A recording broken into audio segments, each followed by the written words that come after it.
Assalamualaikum warahmatullahi wabarakatuh. Waalaikumsalam warahmatullahi wabarakatuh. Alhamdulillah al-hadi ila-shawab al-mun'im ala jami'il ibad. Asyhadu an la ilaha illallah wa la syarika lahu al-karim al-jawwad. Wa asyhadu anna sayyidina Muhammadan abduhu wa rasuluhu alladhi man ataahu Allahu hikmah wa husnul khitam. اللهم صل وسلم وبارك وكرم وعظم على سيدنا ومولانا محمد وعلى اله واصحابه من هذا الى يوم البعث. اما بعد، المكرمون المحترمون الاحباب yang hadir bersama kita dan juga segera para asatidz yang senantiasa hadir selalu bersama kita bersama. Kita doakan mereka berbahagia, para asatidz Allah panjangkan umurnya, Allah berkati rezekinya, beri kesehatan afiat, keberkahan terus menerus pada mereka semua. Insyaallah ya rabbal alamin.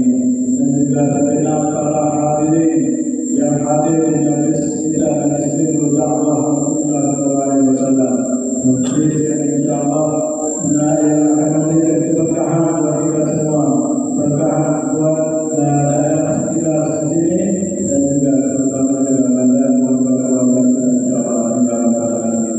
Mudah-mudahan untuk semua berkhidmat di majlis ini, membantu support majlis ini insyaallah senantiasa mendapatkan keberkahan dan kecintaan dari Nabi Muhammad SAW. Kecintaan Nabi Muhammad SAW adalah kita senantiasa berada di majlis ilmu.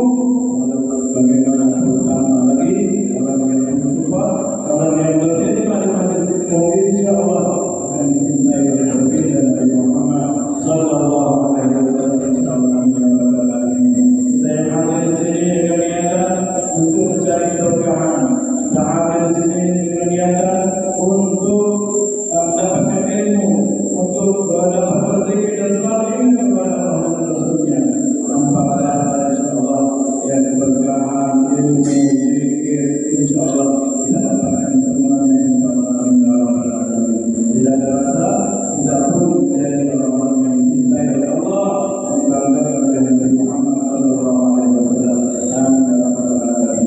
Dalam kesempatan yang mulia ini kita langsung saja kita berkali dan sabar lagi menyampaikan manfaat dan tausiah selanjutnya. Insyaallah kita akan dengarkan bersama dan bersama apa yang beliau sampaikan insyaallah mendapatkan keberkahan kita. Amin ya rabbal alamin. Assalamualaikum warahmatullahi wabarakatuh.